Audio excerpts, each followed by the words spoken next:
My watch died just the battery was I'm sorry to hear that.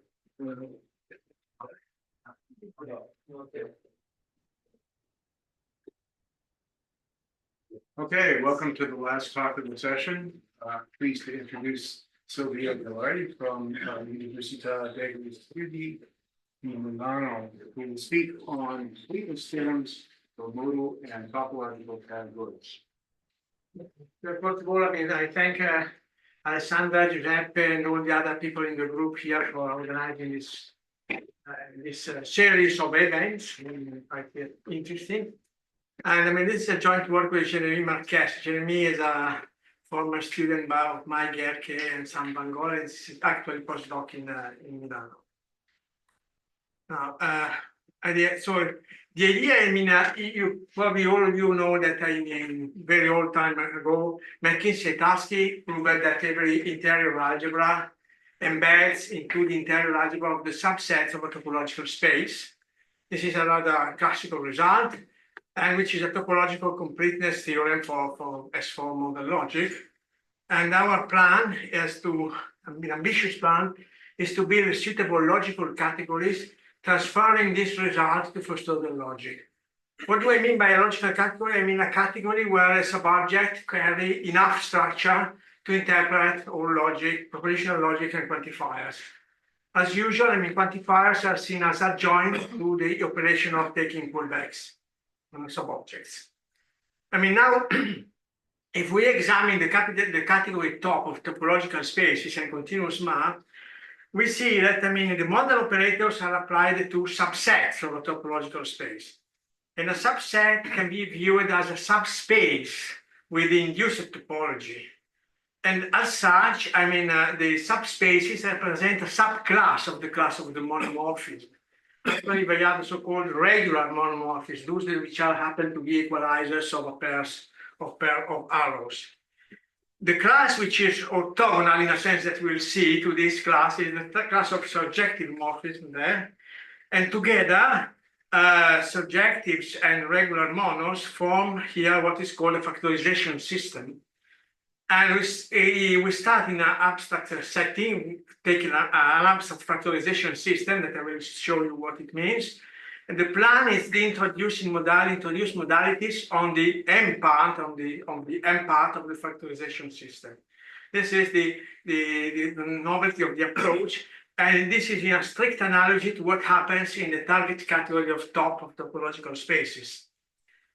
So let's record the definition. If I start with the next category, a category with finite limits, and an orthogonal factorization system is defined by a pair of classes of morphism of the category in such a way that every morphism can be written as an arrow from E, from the left class, and an arrow from M in the right class. Both classes contain identities, and are closed under left and right composition with isos, and it turns out in the end that both classes are closed under composition. This is something that can be proven. And the most important point is that every arrow in the left class is orthogonal to the left to every arrow on the M class. So this means that whenever you take an arrow in E class and an arrow in the M class and a commutative square like that, then there is a unique arrows that filling in, meaning that it commutes these both triangles. In these cases, the two classes are said to be orthogonal to each other. And in a factorization system, we require that the class E, which are the class of formal epimorphism, and M, which is a class of formal monomorphism, to be orthogonal to each other. In addition, we are requiring that both classes are stable under pullbacks. And for the class M, this is usually a standard fact. And we have a first notion, which is the notion of an F-regular category, which is standing for factorization regular category, is a Lex category equipped with a stable orthogonal factorization system, such that M is included in the class of all monomorphism, and it contains the class of regular monomorphism, so the class of monomorphisms which are equalizers. And of course, a Lex factor between F-regular categories is said to be F-regular when it preserves the factorization system. So usually in categories like set, E is a set of APs and M is a set of monos. In a regular categories, E is the set of regular AP and M is monos. But you have seen that in top, for instance, E is the class of AP and M is the class of regular monos. So we start with a general system like that. And important thing is that, if you take in such an F regular category, the arrows in M, which are of the same codomain, we can call them M subobject, and they are sort of kind of subspaces. And if they are an if semilattice, and the preorder is given in the standard way, meaning that S1 is less than S2 if and only if there is an H which commutes with the two inclusions. Okay, and that actually this sub taking the M subobject is a contravariant functor with value into the category of if semilattices. And the image on Mars is denoted F star is the pullback. And in addition, you can say even more, because here we have the definition of a regular low-Weir doctrine, which is a pair given by a category and a functor to contravariant functor to the category of if semilattices, in such a way that the inverse image F star has a left adjoint, and this left adjoint satisfies the so-called Batch-Vallée condition, which means that whenever you have a pullback square like that, if you take direct image here and then the inverse image here, it's the same as taking inverse image here and direct image here for pullbacks. Okay, and actually, if we start with an F regular category, then the subobject lattice is from the regular low-Weir doctrine.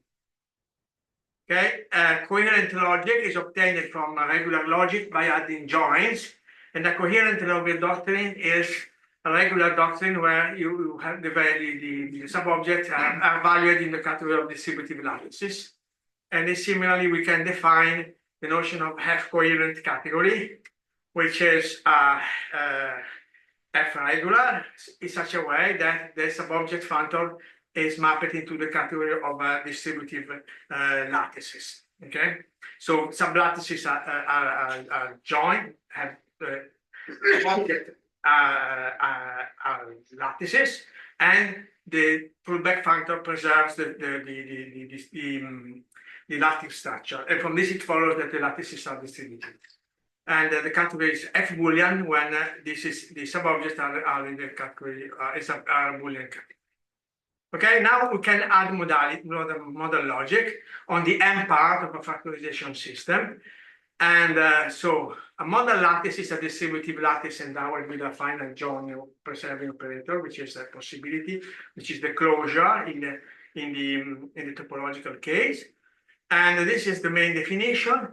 A modal category is an F-coherent category which has some features which are similar to top, meaning that for every functor here, you have this inclusion, which is exactly the definition of continuous function, if you remember. It's exactly the definition of continuous function.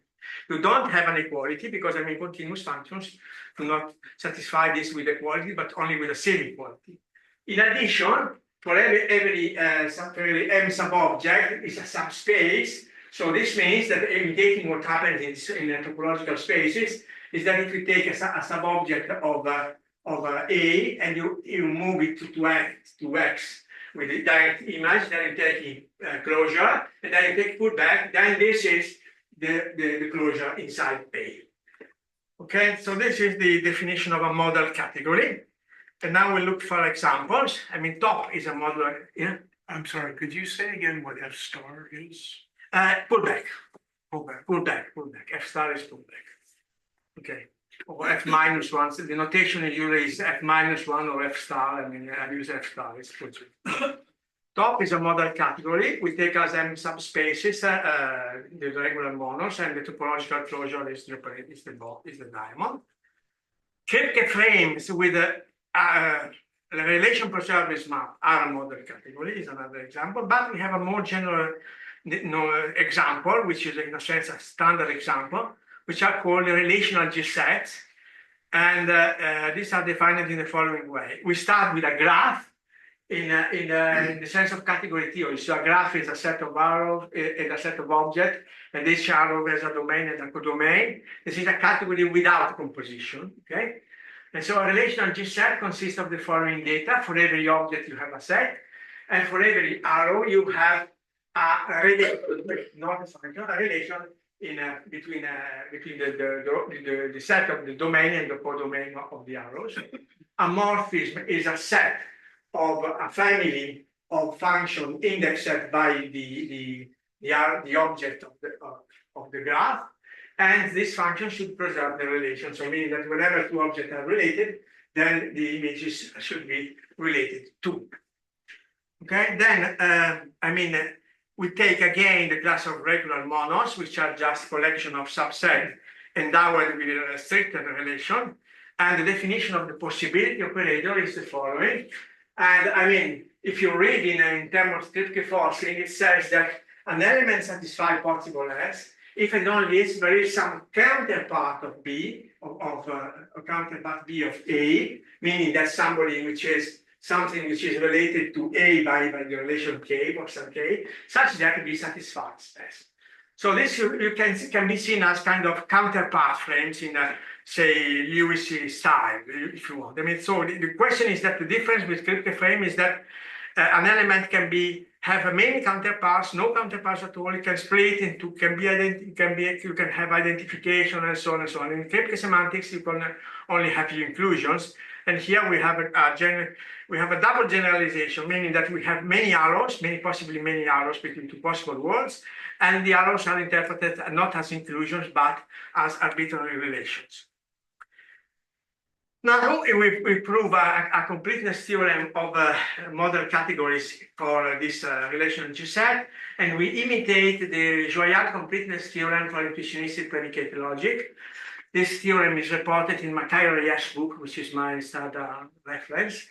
And you see, for intuitionistic logic, there is a notion of heightened category, which are regular category where the pullback has both adjoint, not only left but also a right adjoint.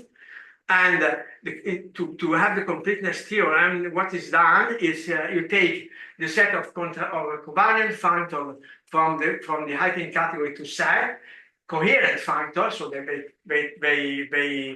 preserves the coherent structure. Then you take this set of functions and the natural transformation as a category. Then you build this functor category here, and then you go from E to that by taking evaluation. So you evaluate every object of the category into each model, and then you have a presheaf in that way. And the theorem says that this is a conservative functor, meaning that if it takes some monos to an iso, then the arrows was already an iso. This is the categorical version of, so to say, generalized Kripke completeness theorem. And that is a result that we want to reproduce in this context here. And now we have a notion between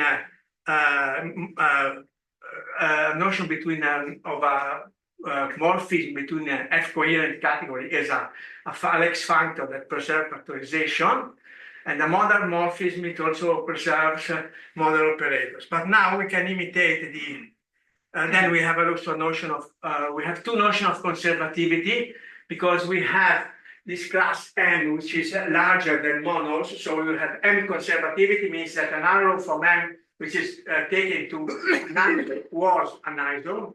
And if this is also for standard monomorphism, which are a subclass of the M class, then you say that you have standard conservativity. Of course, the completeness theorem is for M conservativity. Okay? So now we imitate Joyal construction. So we take the coherent, the set of coherent model from an from a model category into set, and then by equip this SET is equipped with a standard epi-mono factorization system. So we take all coherent models into SET, and then we equip this SET with a graph structure, not with a category structure, because we wanted to have relations. And the idea is the following. For notation, so this is to fix notation. So whenever I have an arrow, an object or an arrow in our model category, M of X and the M of S are indicated with XM and FM. And whenever I have a sub-object, I indicate with this notation the image of the functor to this sub-object. Okay, so this is to fix notation. In the model category, I have this. Then if you apply a coherent functor, you get a function here. And whenever there you have a sub-object, here you have a subset, okay? So with this, now we have to define what is a modal transformation between two coherent models. So we don't have now network transformation, but we have modal transformation. And this is defined to be a Lex subfunctor of the Cartesian product that satisfies this condition here. And there is something to make it to be adjusted in case the M class is not the regular monos, but this is not so important. But what is important is that this condition here, okay, this condition number 3 can be unraveled, and you get that an element A is related to an element B if and whenever if B is in subset, then A is impossible of that subset. So this is a translation, so to say, of the canonical relation of canonical models into our set. Okay, so this is the notion of a modal transformation. And then we take the graph of coherent model and of modal transformation, and then we can restate the same structure of the theorem. So we take a rel G here, and you take the evaluation functor, and then the theorem says that this is a conservative embedding of model categories. So this is the first completeness theorem.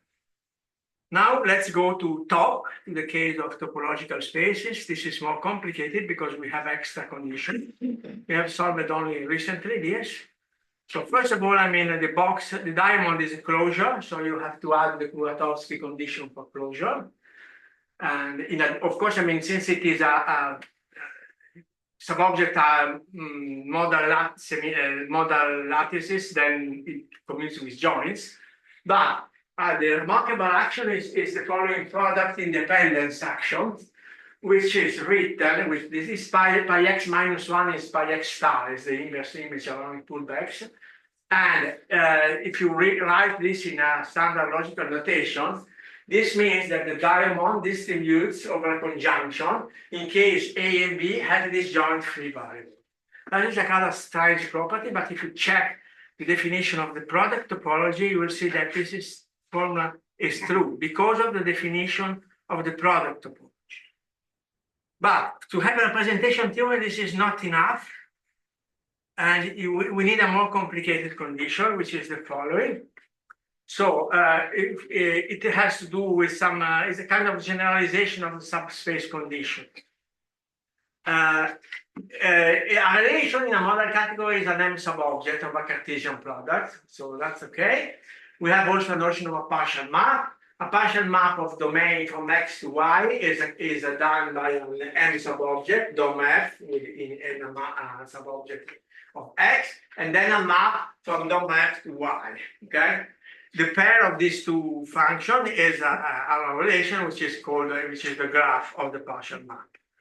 Okay, then we have, of course, in such model categories, we can have all the machinery of first order logic, so we can write down what is the image of a sub-object under a relation. This is the transcription in the doctrinal notation of the standard notion, where exists an X such that X and Y such that X, Y, and A of Y. This is the translation in the doctrinal mechanism. And we also can also define the reciprocal relation by taking pullbacks along the exchange function and the swapping projection.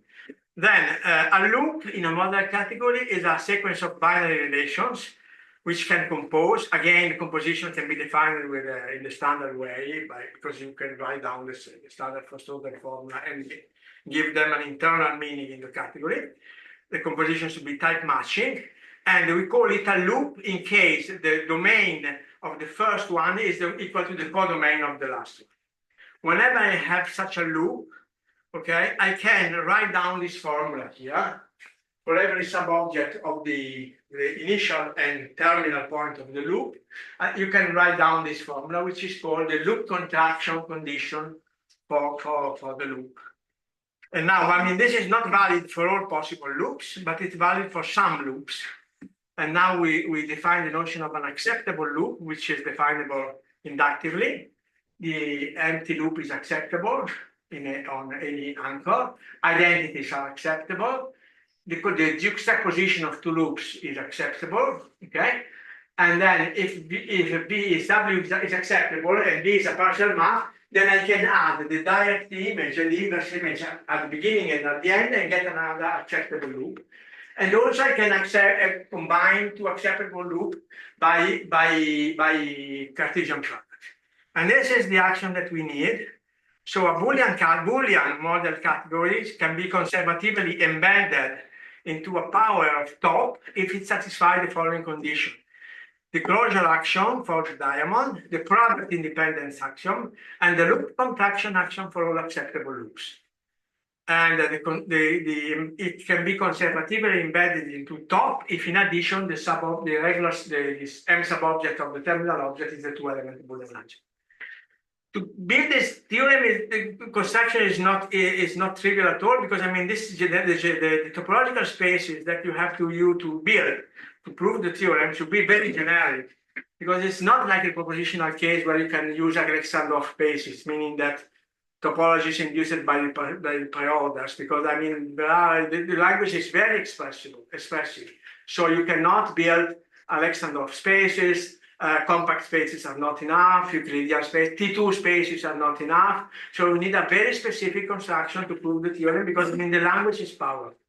This is what makes the difference with the proposition case. Now let's go on to make further analysis on these model categories. I mean, next topic is about so-called saturation, which is an interesting topic. And the point is that in a logical category, a relation which is functional in the internal language corresponds to an arrow. We can call this functional comprehension, so to say. In a regular category, this is if you take a subobject which is internally functional, there is an arrow of which it is the graph. Here it's not the same, because we need continuity as an additional requirement, because basically all our arrows are continuous. Okay.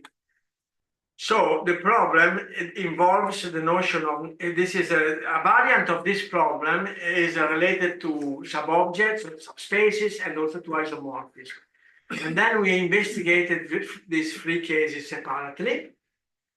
And for instance, I mean, we started with the notion of a subspace. So we know that, I mean, for M subspaces you have the subspace action. But so if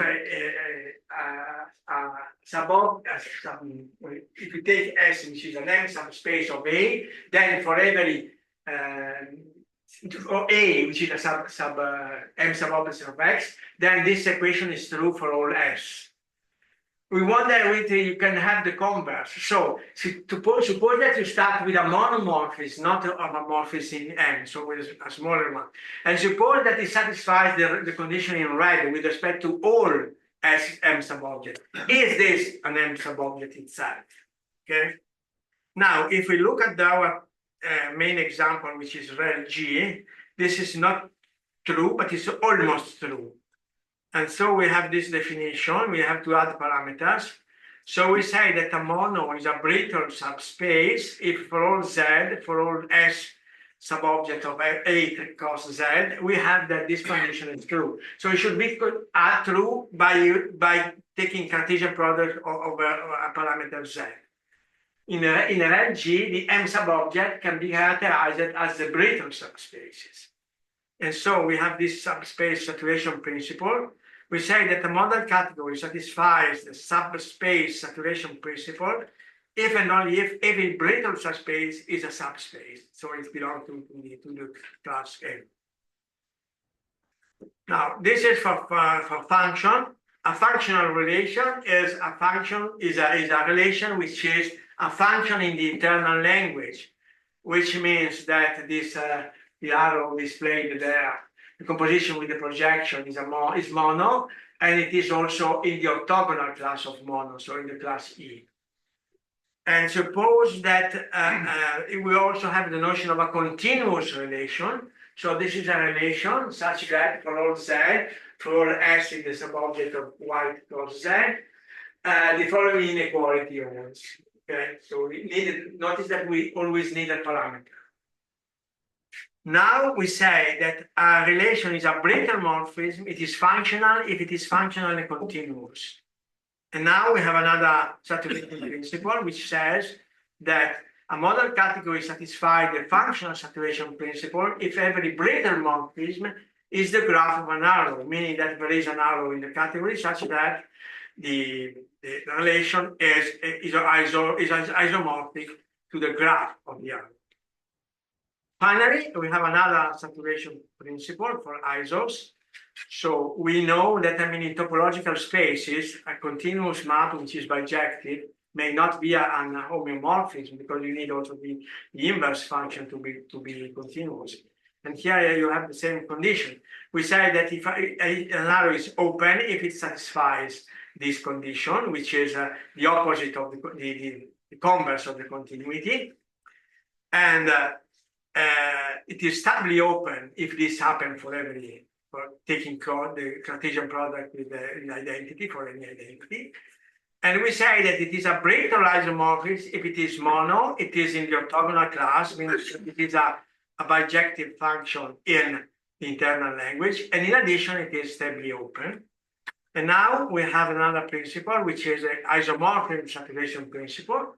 A model category satisfies the isomorphism saturation principle if and only if every brittle isomorphism it is an isomorphism. And now the theorem, which is somewhat surprising, is that all these principles are equivalent. So this means that a model category, you can say that it is saturated if it satisfies anyone and hence all the saturation principle for subobject, for functions, and for isomorphism. Then because they are all equivalent. In addition, if a model category is saturated, that M conservatives model morphisms are conservatives, and vice versa. Okay, so the representation theorem that we have seen can be strengthened in case the model category is saturated. Now let's go on. Because an important thing is that rel G is a quasi-topos, so it's a very powerful category. It's with a lot of structure. This is not true for top, but for this category, since it is the isomorphic to the separated object of a Grothendieck topology, so it's a standard example of quasi-topos. Quasi-topos are locally Cartesian closed categories, and in addition, they have a classifier for regular subobjects. So they are very near to the topos. And so, in particular, they are regular categories.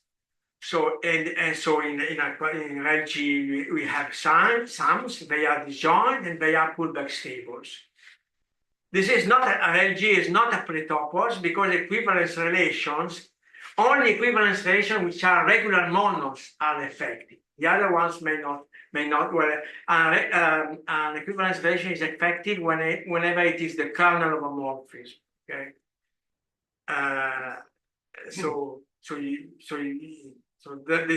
is the point. And so now we now wonder whether we can enrich our model category with quotient and disjoint union in order to make them modal quasi-pretoposes. I mean, this we succeeded to get this for the Boolean case. And for the Boolean case, we have this notion. A Boolean model category with quotient is a Boolean model category equipped with a class of called quotients. And every quotient satisfies the following condition. First of all, it is surjective in indeterminate logic, meaning that it is in the orthogonal class of the modules of the N. And in addition, you have this inequality, which should hold for every parameter, okay, for every parameter Z. And the morphism of Boolean category with quotient is a model function which sends quotient to quotients. Reggie is as a canonical quotient structure, and quotients are the categories which are surjective and and they reflect the relation, meaning that if you have SKT in the codomain, then there should be images such that you have S prime and T prime, such that you have S prime and KT prime. In Reggie, quotient turns out to be regular AP, and this is not the case for top. Top is a very bad category because I mean it's not regular, and the definition that I gave before is in this condition number 8 is not sufficient to characterize quotient topology. I mean, this is not enough. You have to iterate it as it goes to non-elementary logic characterization. And so now we have to modify a bit the construction of, the construction of the Joyal completeness theorem, and we only consider family of relation which satisfies the condition, the reflection condition for quotients. And then if we limit ourselves to the coherent lambda saturated models, not just standard model into set, but lambda saturated up to the cardinals, which is the successor of the cardinal of the model category. But then with this limitation, we can extend the result and say that every Boolean model category with quotients can be conservatively embedded into the into LG. With this to a category of the kind of LG. We can also have disjoint union. These are rather easy because I mean the disjoint union of two objects is an object endowed with two sub-objects, and they should satisfy the fact that the closure of the sub-object of the closure inside A remain inside A, and of B remain inside B, meaning that the A and B are disconnected in a sense. And a Boolean model pretoposis is a Boolean model category with a quotient satisfying the condition that for every pair of objects there is a disjoint union, and for every relation which is internally an equivalence relation in internal language, then it is the kernel of some quotients. And then we can extend again Joyal completeness theorem by saying that I mean the evaluation function, provided you take as a coherent model using which are sufficiently saturated and so on, is a conservative embedding of model quasi-pretoposes. In model quasi-pretoposes, the class M turns out to be exactly the class of regular modules. In general, it can be a superclass. Without saturation, however, the quasi-pretopos structure is not very good because I mean you cannot prove important things. But assuming saturation, you can prove that a saturated model, Boolean model quasi-pretopos, then disjoint unions are really coproducts. The zero object is an initial object. Quotient coincide with regular lepis, and regular lepis are also put back to the state. Now, last things. I mean, I want to time. Here I have plenty of time. Now, the question is how to build a language, because I mean we are in a quite curious situation because we have the categorical structure, but now we want to build a logical calculus. Usually, we are in the opposite direction, this situation. So we have a calculus, and we want to find appropriate categorical structure. And here, I mean, to build this calculus, there are some problems, but because, I mean, first of all, I mean, the modal operators are not pullback stable. Because, I mean, the pullback stability, we have only have semi-stability, because the definition of continuous function forces to have only half stability. To assume full stability would result in an unsound system. Quantified S4 is not sound with respect to topological interpretation, because the necessity of the identity, which is provable there, is precisely the condition to be discrete. So meaning that the standard quantified, if you take standard quantified S4, you get a system which is topologically nonsense, because, I mean, it proves that all spaces are discrete. So you have to do something. And the idea is to recover a solution which was found in the literature of modal logic a long time ago, using a kind of restricted form of lambda abstraction. So, I mean, this can be done, I mean, in a sense, I mean, it's only just an exercise once you know the categorical structure to build the syntactic calculus. But this can be done in many ways. But the point is to find a reasonable and transparent way to do that. I mean, in this sense, I mean, this version that I'm presenting now is even better with respect to what is written in my old paper and also in some later one. So the idea is to use lambda abstraction, like in Thomas. I think that philosophers suggested this. I mean, it was Thomason in the 70s that, but they didn't come out with a completely formalized system and not even with a completeness theorem. I mean, so, but the second idea is to use the so-called demodalization technique. This has been used in some literature, for instance, by Woody and myself also. And the idea is just to have a kind of encoding of first-order modal theories into classical first-order theories. This is the idea. So we use a many sorted fixed first-order signature with equality. We indicate sort with the letter X, Y, and atomic predicate with letter PQ, function symbol with F and G. And of course, since we are in a many sorted context, to predicate the function symbol, you have the given list of sort domain, and to function symbol also sort as a codomain. And now we have also countably many variables for every sort, variable are typed. And the finite list of variables without repetition is called the context. This is standard in categorical logic. Contexts are indicated with the letter XY, and the list of sort of the variable is implicit.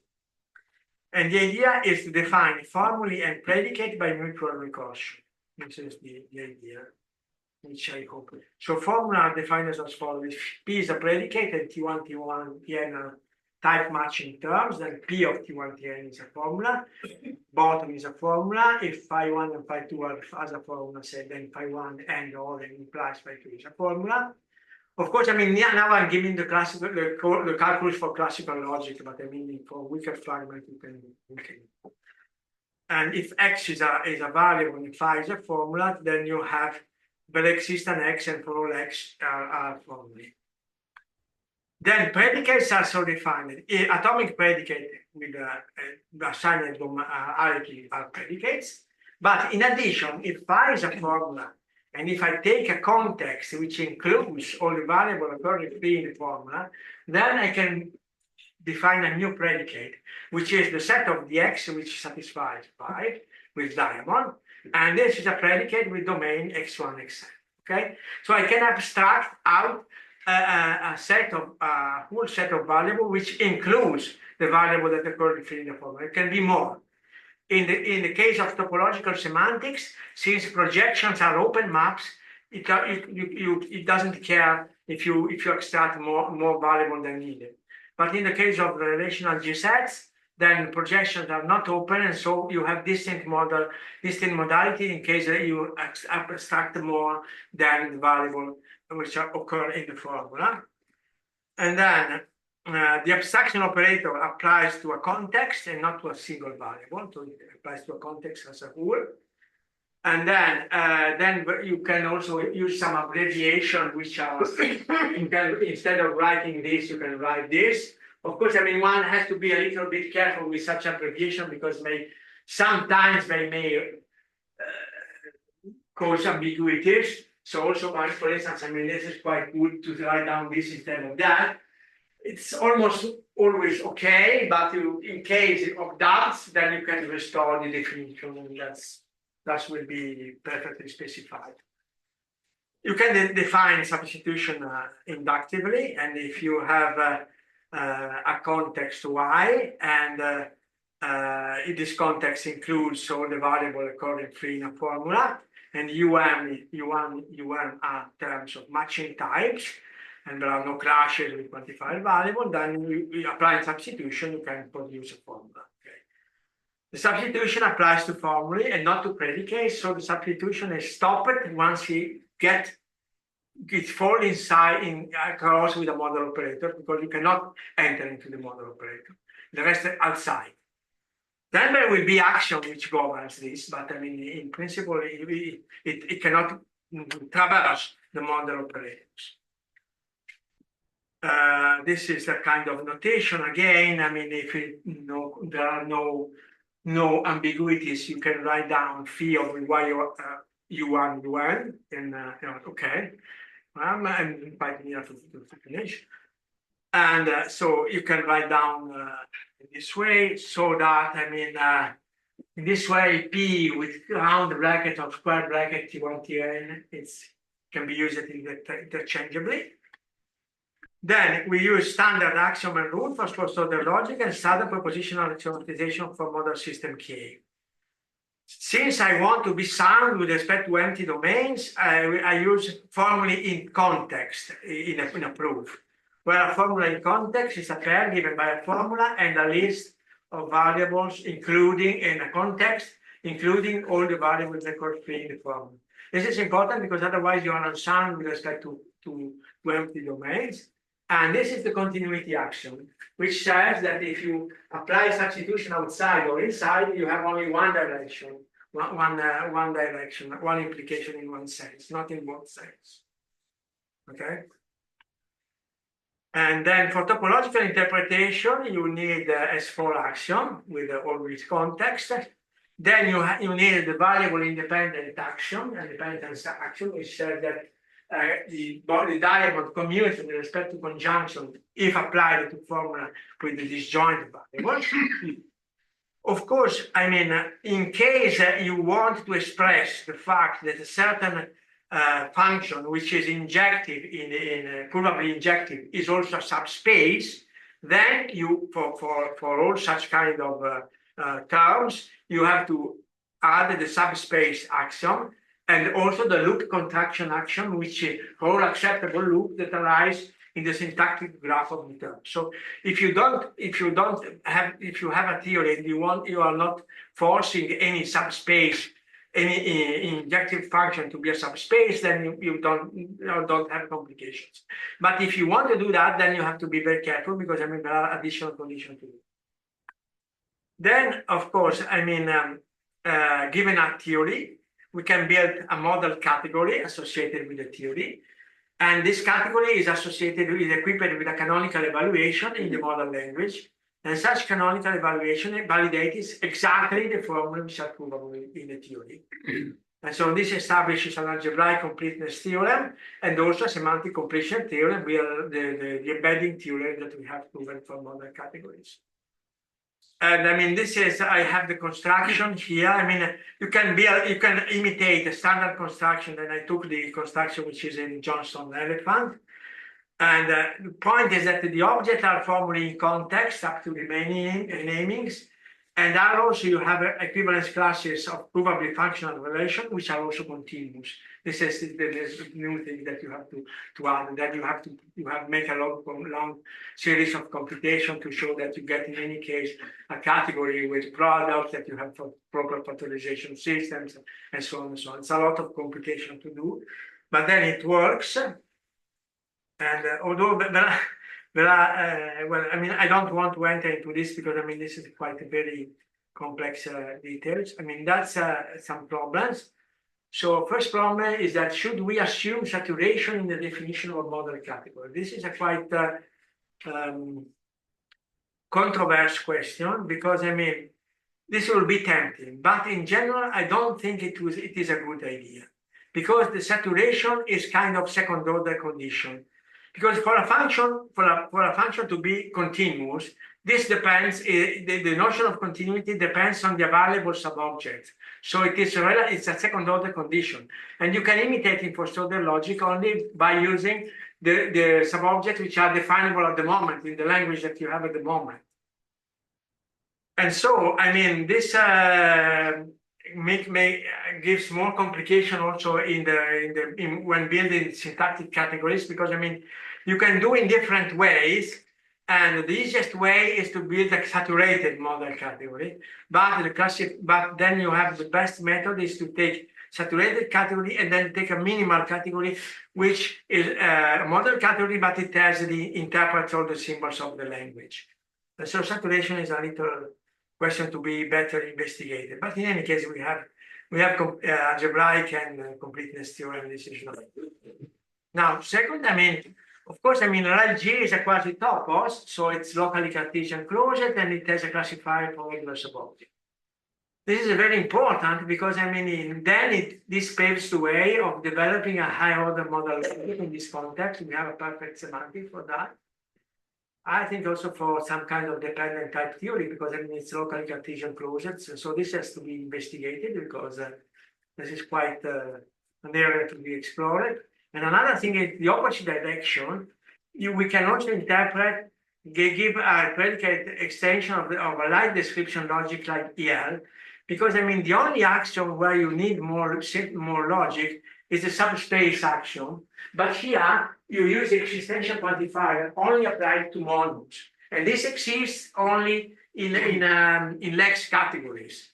And so the description logic EL requires only the existential, the diamond and the conjunction. So you can have a first order extension in the essential algebraic framework. So I mean in the context of Lex category, and so you can extend the framework both making the logic more powerful, going to high order logic, and making it lighter, going to the light description logic as it is required by a certain application in database theory, ontologies, and so on. So that I'm stopping. I mean, this is if you are interested, I mean, these are the papers. Well, we have an archive paper and a paper which is published just 1 month ago. It was just said.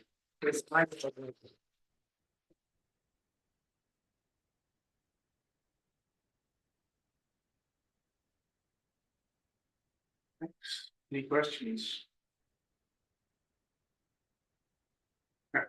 The internal logical language that you're using looks very familiar, right? No, I mean, internal logic means that inside such a kind of category, you take a formula, any formula, you can interpret. So, for instance, let's take, for instance, equality. X equal to y and a of x, z implies a of y, z. What does it mean internally? Internally, it means that you have, say, equality over x, which is the diagonal, x, which is a subobject x plus x. Then you have x plus x plus y. Then you have the two projections here, x plus y and x plus y. This is projection 1 and projection over y. And this you have projection over y. And then what will happen is that, I mean, what is this? This is something which is living here. So this formula means that you take this and you take it back and you move here. This one means that this formula is living here, and you take it back and you get it here. Then here you have another projection, which is projection 1 and projection 2. And then equality is here, and you take it back and you get here. And then you take a join, and here inside here you have the free formula, which you can get with pullback. And since this is a semi-lattice, then you can take conjunction and also interpret implication. All logic can be done this way. And this is the internal language.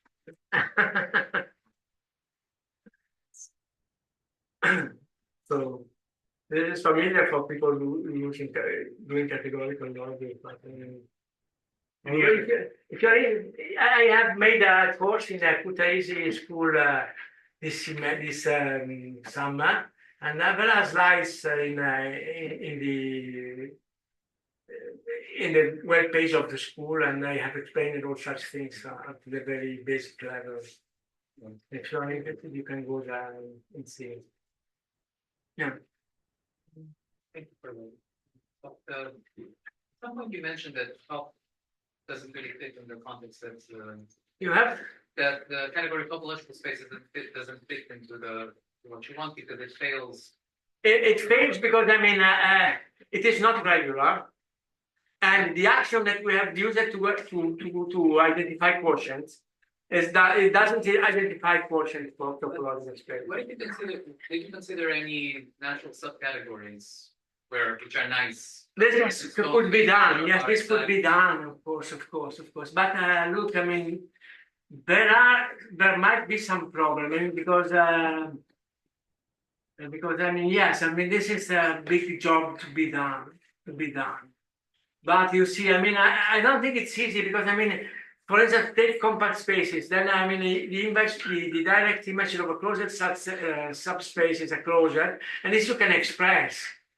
And so you have to change the settings. So I was going to say stone spaces that are in fact so that because they're very exact, so then they're not going to break your exactness. Yes, might be to find that this could be a good direction to find some subcategory where you, of course, compact spaces are quite good because they are monadic, so they are exact and so on. But to have an axiomatization with compact spaces something from this, yeah.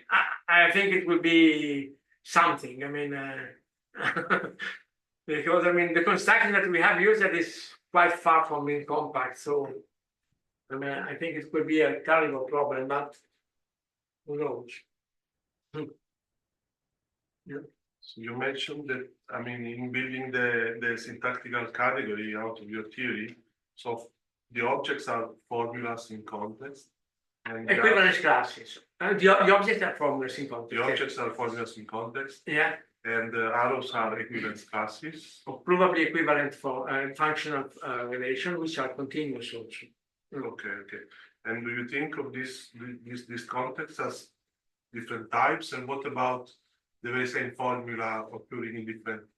Oh, well, a formula like, if you have a formula like P of X, this has context X, but it also has context XY. Yes. And this one is obtained from, if this is a subobject of X, this will be a subobject of X plus Y, and here you have the projection, and this one it will be the pullback of this along this. Yes. And whenever formulas occur in a sequence, then what will be, the context where you evaluate the sequence itself? The sequence, it should in a context which includes all the free variables of the formula. This is the standard method. Okay. This is the standard method, yes. So for instance, for all x p of x, yes, implies that there exists an x p of x. If this in the context x is valid, but with empty context is not valid because the domain could be empty. Thank you. Other questions? I have one. Can you handle quantification with your modal structure? And then what kind? Well, existential quantification is like a diamond. I was just wondering if you could handle it. Well, in my model, there are both existential quantifiers and diamonds. Yeah. Yeah. So I'm wondering if you only need one. Only one diamond. Yeah. More than one diamond, you say? No, just one diamond to handle. Can you handle existential quantification with your diamond construct? No, but I have both of them. Meaning, Okay. And amplification, my amplifier goes up to 11. Same. Okay, I think we'll quit there. Thanks, everybody. I'd like to thank all the speakers today, and we'll see you tomorrow morning.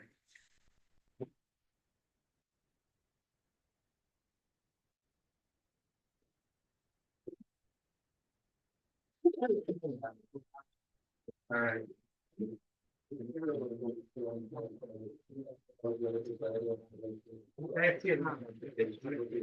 Okay,